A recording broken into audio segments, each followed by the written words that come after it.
Exploring the investment landscape with a guru's wisdom and a strategist's insight.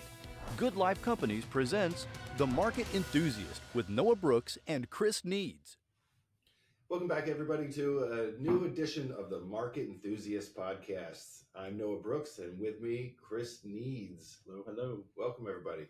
I'm going to start today with the jobs report, talk a little bit about that, go through. I think we might even touch on TikTok, maybe a little Boeing, and a few other things here and there. But let's start with the jobs report. So, report came out on Friday.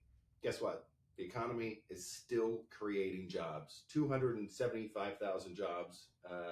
The government reported on last Friday.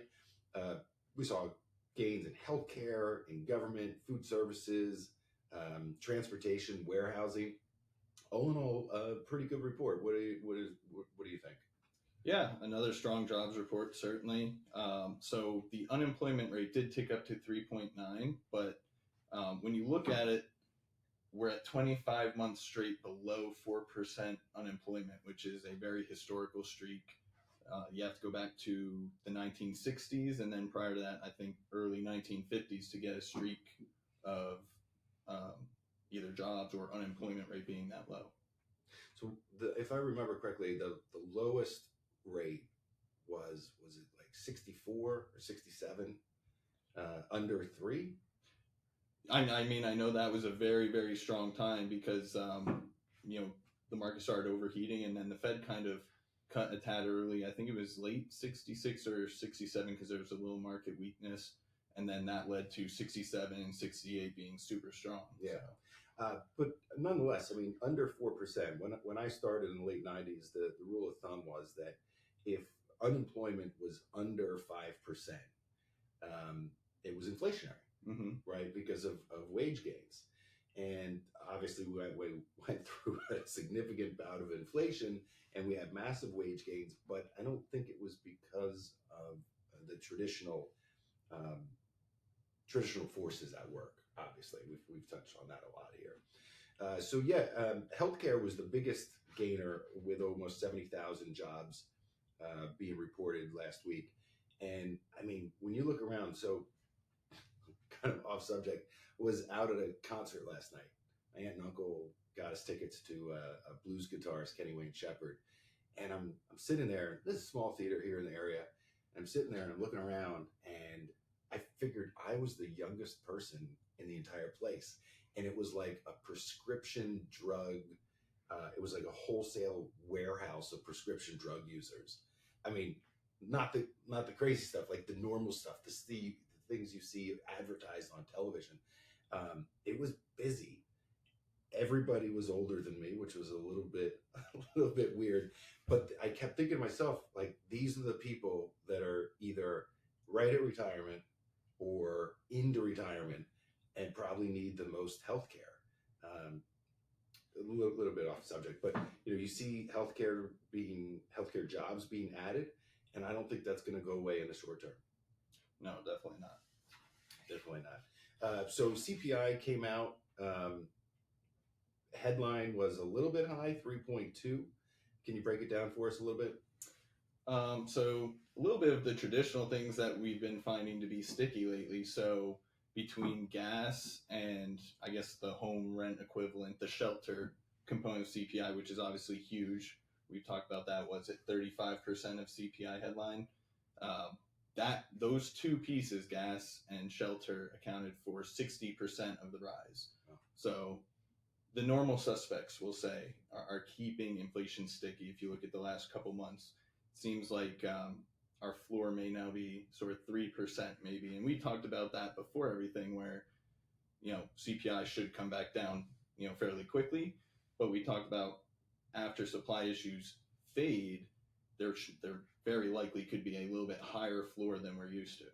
And the Fed has a decision to make at that point, whether they truly get us down to 2% or they do that average of 2% or what they do from there. For everybody out there, I mean, obviously we know inflation went through the roof during 2022 up to, I think, a little over 9%, and it's moderated significantly since then, right? We're talking about a headline inflation rate of 3.2, but the Federal Reserve has told us they're looking for a 2% number. I mean, that would be their target rate. And I think the conventional wisdom is it's going to be pretty hard for that last percentage point, right? From 9 down to 4 seemed like it was within a few months. A lot of supply chain things loosened up. 4 to 3 took another few months, but from 3 to 2, that might be the longest yard. Especially with them communicating cuts as being next, Yeah, rather than any further hikes. Now, if they did hike, if we continue getting hot data, the market would be really offside, and that would hurt. But I mean, well, let's explore that for a minute. So the headline number 3.2 was a little bit above expectations. Some of that was attributable to kind of a mid-month wholesale gasoline prices. We saw it spike up a little bit and then come back down. It's not out of the range of possibilities that inflation could creep back up. I mean, there's nothing that says, hey, we have to have this linear move right down to 2%. Mm-hmm. We could stay at 3%. We could creep back up to 4%. And we still have wage inflation. I mean, there are still a lot of job openings out there that aren't being filled, and wage inflation is there. Home prices, even though that the rate of increase has moderated a little bit, they're not going down. Mm-hmm. And the likelihood of them going down is, I mean, it would take a recession or even a depression for them to actually go down, as opposed to the rate of increase falling or standing still. And to your point on wages, so we went through kind of a tough period, 2021 to 2023, where we had seen 25 straight months of negative real wage growth. That's, as far as I could see, that was a record, definitely in the last 50 years. But then you compare that with the last 10 months, we've had positive wage growth. So that's certainly a good thing for American workers and for the strength of the economy. Yeah, absolutely. So we talked about the jobs report that came out last week. The market kind of liked that. It didn't necessarily love the CPI report, but this morning we're up year to date on the S&P about 8%. So if we were at the end of the year and I said, hey, the market was up 8% for the year, everybody would be like, okay, that's good. We have 9 more months to get through for that to happen. I hear lots of people talking about, up 15, up 18, possibly more. But it seems like the right thing, if you could draw it out on paper, it seems like the right thing to do would be to just kind of grind for a little bit. Yeah. Let stuff work it out. We'll see where we're coming from. Obviously, we had that hot end to Q4 prior to last week being rally in Q4 last year. Prior to last week being negative, and this is on S&P terms, it was barely negative, less than 1/4 of a point on the week. So we were positive 16 of 18 weeks. That's a historic run. I think first time in the last 50 years. And then if we had made it to 17 of 19, I mean, that's even more historic. I think you're going back to early 60s or the 50s. So, I mean, we were so close to having that 17 out of 19, but I mean, look where we're coming from. It's been a big run. It would make sense to digest some of those gains and muddle around here until we get a little bit more information on what will happen with the election and what have you. Generally, markets tend to run up at the end of the year when there's an election. The other thing that markets generally do is they move quickly, right? Mm-hmm. So everything's priced in if you believe in an efficient markets. And so my feeling would be like a healthy market needs to digest that massive run. Mm-hmm. It can't just keep running straight up like that. I mean, it doesn't make sense. The data's not there for that continue to move so fast. If we could just see a few months of nothing really happening, I think that would be healthy for the internals of the market. Yeah. And we have seen breadth pick up a little bit, which is something we were waiting on for all last year. Obviously, everyone talks about the Magnificent Seven and what they did. Our expectation coming into this year was that they would kind of calm down a little bit, digest some of those big gains from last year. And, if you're looking on, say, a month time frame, only NVIDIA and Meta are beating the S&P 500. Yeah. And the worst two performers in the S&P year to date? Tesla and Boeing. Boeing. Oh, yeah. So it's the Mag 6. I think Tesla has been removed.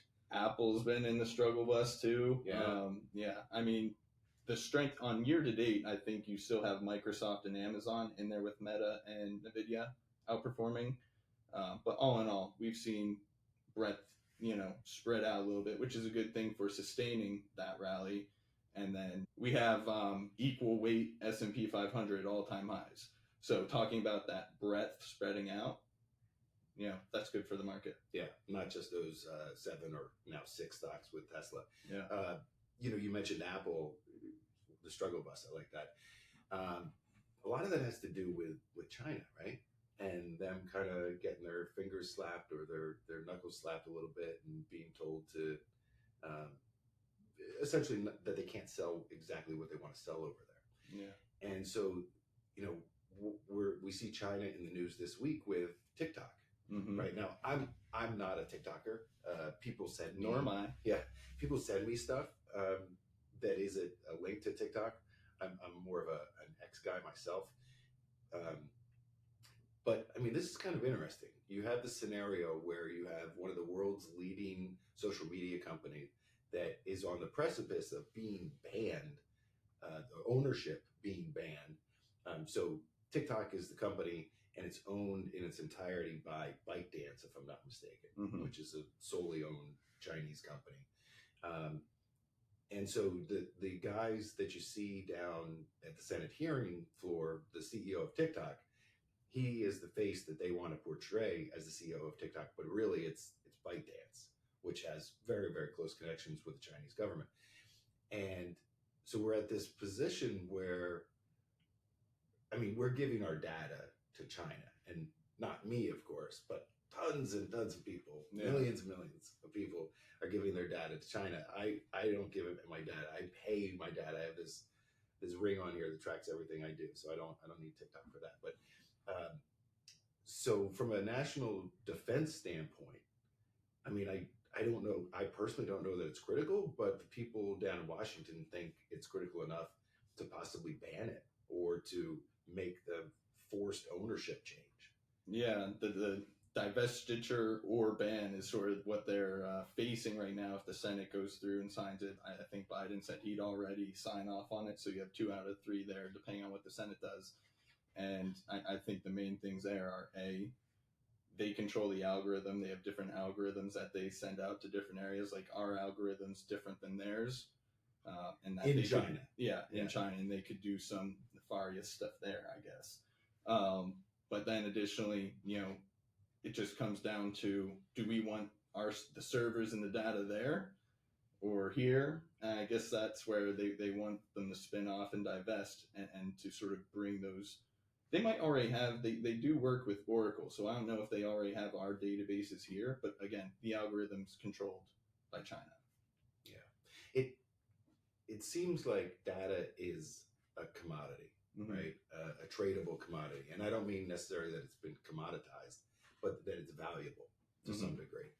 And everybody using it. Now, I have an Android phone, you have an Apple, I think, and we're obviously giving the data to those providers and to the app creators and things like that. But with TikTok, it's going right to China, right? Everything we do, if you use it, is going right there. All the data is being shipped there. That's where it's contained. Mm-hmm. I don't know how I feel about it. It seems like, well, what are they going to do with it? In the short term, nothing. But in the long term, they can really craft a unique composition of the American public and the American, I think, psyche. Yeah. Right. And I think that's what the people in Washington, D.C. are a little bit worried about. Not that they can't go online and look at a bunch of other stuff, but if they have the data and they're collecting the data themselves, I mean, AI, put that into a data machine and yeah. And I guess the other debates around it are they're getting dangerously close to forcing private companies what to do with their ownership. That's, a red flag to people. Other people are saying it's an infringement on free speech. They're arguing that they're not infringing or banning it. They're just forcing a divestiture.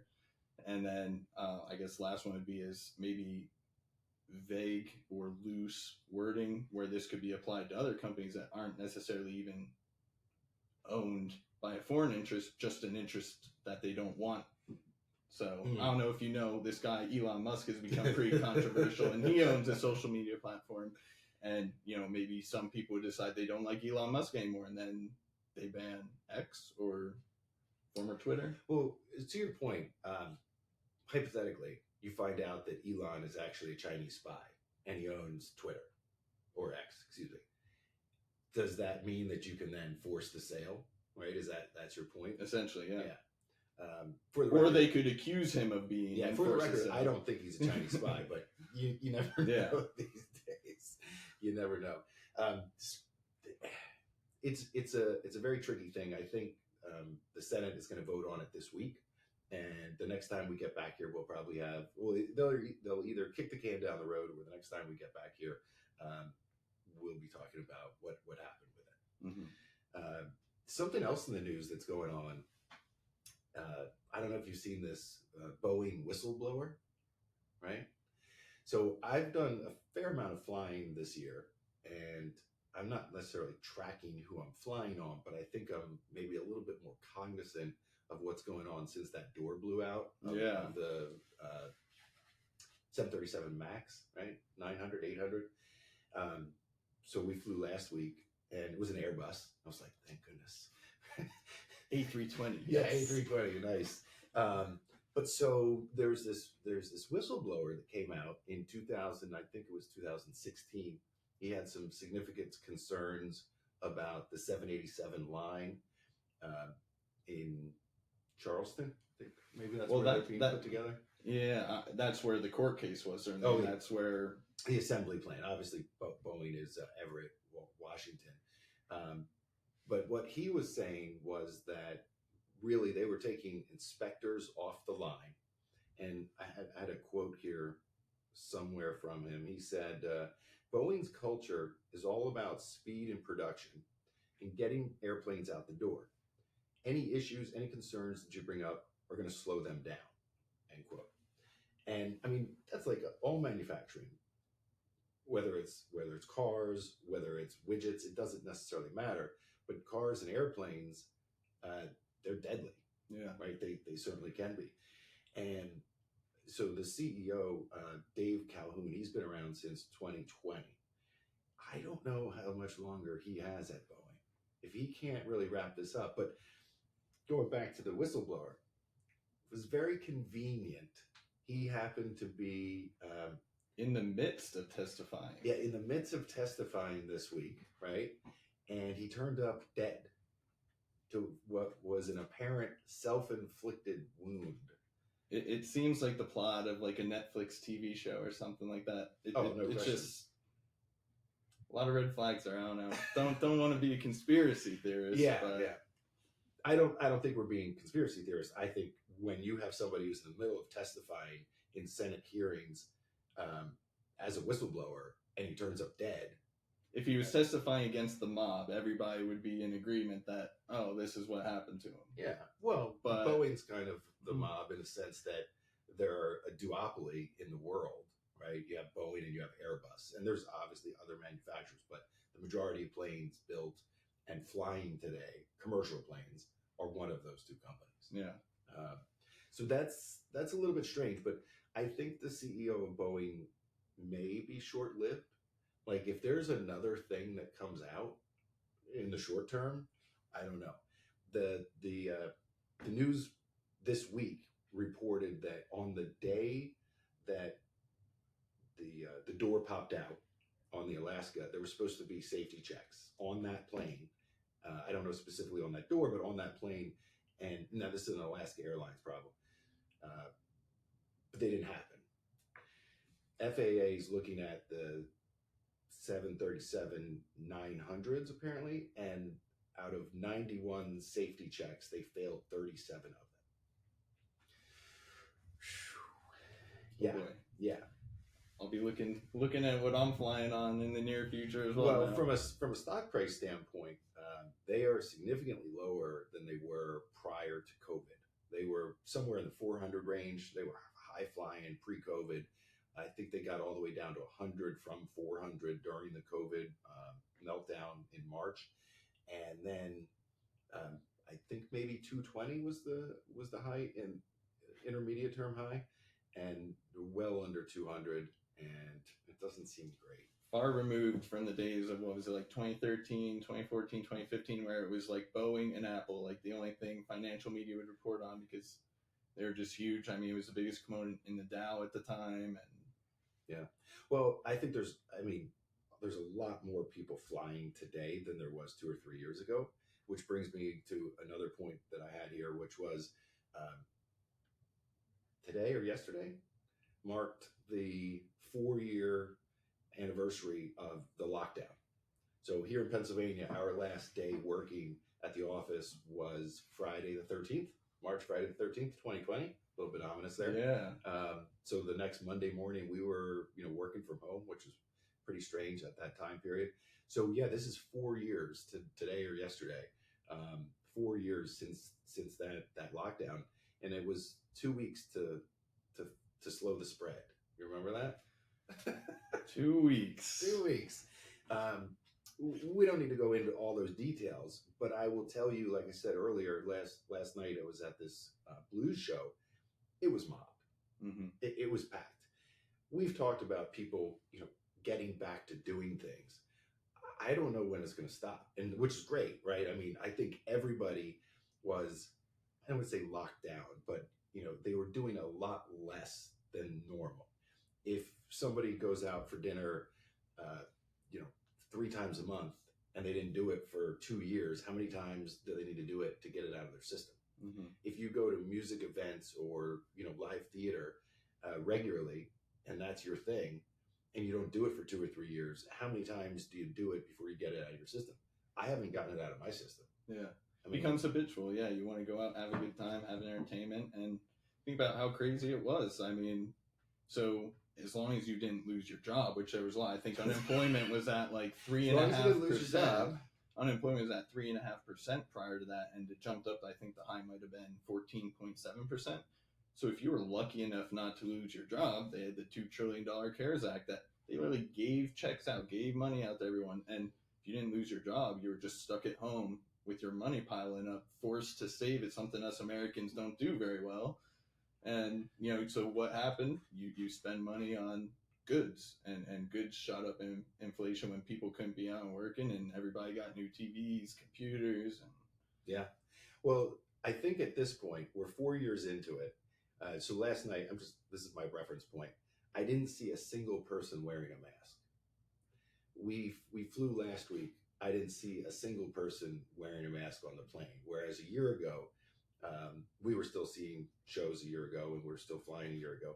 There was a fair amount of masks out there. Mm-hmm. So either the people that were really concerned or had health issues, they've either gotten past that concern, they've dealt with their health issues, Or they don't travel. or they don't travel. Yeah. They don't travel. They don't have right? fun anymore. They don't have fun anymore. But I suspect the majority of the people that were wearing a mask last year, unless there's a really significant health issue, I suspect that those people are not masking at the moment. Yeah. And if they're not masking, that means that they're back to normal. Mm-hmm. It means they're out and about. They're doing the things that they were doing prior to COVID. And I would say we are back to normal. The question a lot of people want to know is that gonna end, right? Are people gonna stop going out? I don't personally think so. At least not in 2024. I mean, I can't see into the future, but I think we're at a good spot where the American economy is humming. Jobs are still being created, and just it feels right. Yeah. And maybe it's just that today's a spring day. And I came in and it was like beautiful 70 degrees day outside in Pennsylvania. And it felt wonderful. So that always puts a smile on your face. I mean, if tomorrow is pouring and cold, maybe I won't feel that way. But yeah. Another significant anniversary, though. Yeah. Talking about the great financial crisis, the March 9th lows. Yeah. Last Saturday was the 15-year low of the global financial crisis, right? So everybody that's listening probably remembers that. The market topped out in October of 2007. It went into, the S&P 500 went into a decline down approximately 50% or half. Bottomed was March 9th of 2009. even though that for the year of 2009, market was up pretty significantly, but for the first 3 months, it was pretty bad. And I always remember this, but the Dow Jones, I think, either closed or had a low that day of 6,666, and S&P 500 was 666. Right, pretty ominous on that day. But I mean, I've mentioned Rumpelstiltskin on this podcast before. If you had done nothing and you'd fallen asleep for the last 15 years, you'd wake up and be like, oh, that's great, right? So you have some returns numbers for us? So, and this is obviously the worst case scenario. If you had bought at the tip top October 2007 and you just at the very high, right before everything fell apart, really, you'd realize on the S&P 500 a 9.7% total return, counting capital gains and dividends, based on the price, of 9.7%. If you held through it, never sold, just dealt with the pain. So that's a good return. And then if you bought at the lows, you'd be realizing it's over almost 17% annualized. So buying at the lows without dividends will get you a return, or would have gotten you a return, right? You can't do it again. Would have gotten you a return of around 650%. Buying at the top would have gotten you a return of around 230%. Even buying at the top, October without dividends. Yeah. Buying at the top, October of 2007, you still did better than doubling your money every 10 years. And you just think about it, it's like, how is that possible? There are so many things in the short term that make you want to sell, right? There's so many reasons in the short term to make you want to sell. In the long term, I don't think you can bet against the American economy. It doesn't seem right to do it. It doesn't seem right. But that's the behavioral part. It is so hard to hold on. Like I've heard you say many times, we didn't know if there was going to be money in the ATMs. We didn't know if the banks would open. That's how bad it was. We were literally facing down the barrel of a failed financial system. And, credit to everyone involved. I mean, big banks had a great hand in sort of helping out the government. You think of Hank Paulson at the Treasury. One of my favorite movies to watch is Too Big to Fail. It's not your normal date night movie. It's a little drier, a little darker, but not darker, I should say, but it doesn't make you feel good watching it. And I just remember thinking, how did he make it through there alive? Because it was all hours of the day, and everything really came back to him and Ben Bernanke keeping it together. And I mentioned this to you the other day. They casted James Woods as the CEO, Dick Fuld of Lehman Brothers. And what a great character casting. He is just always the angry guy, the bad guy. And he was getting cocky, thinking the market was, government had already bailed out Bear Stearns and negotiated a deal with JP Morgan. And then a month later or so, I think Lehman Brothers started to fail. And someone offered him minuscule amounts, cents on the dollar for their stock, and he says, heck no, government's going to bail us out. And 2 days later, government didn't bail them out. And yeah, that's it. Yeah, that was an old company, stoic company, if you will, that is no longer around. So there you have it. We have a few anniversaries that we're celebrating. I don't know if they're good, bad, they just happen to be there. 4 years since the lockdown started, March of 2020. And then 15 years since the low of the global financial crisis.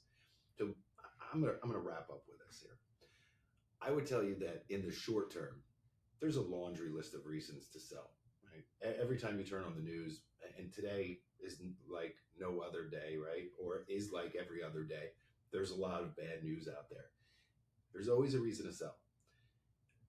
The market is truly, truly volatile in the short term. In the long term, don't bet against the American economy. Just don't do it. That's it. Good words to live by. Absolutely. We're going to wrap up. Thanks for enjoying this installment of the Market Enthusiast here at Good Life Companies. I'm Noah Brooks, and with me is Chris Needs. Thanks so much for listening. The opinions voiced in this podcast are for general information only and are not intended to provide specific advice or recommendations for any individual. To determine which strategies or investments may be suitable for you, consult the appropriate qualified professional prior to making a decision. Economic forecasts set forth may not develop as predicted, and there can be no guarantee that strategies promoted will be successful. All performance referenced is historical and is no guarantee of future results. All indices are unmanaged and may not be invested into directly.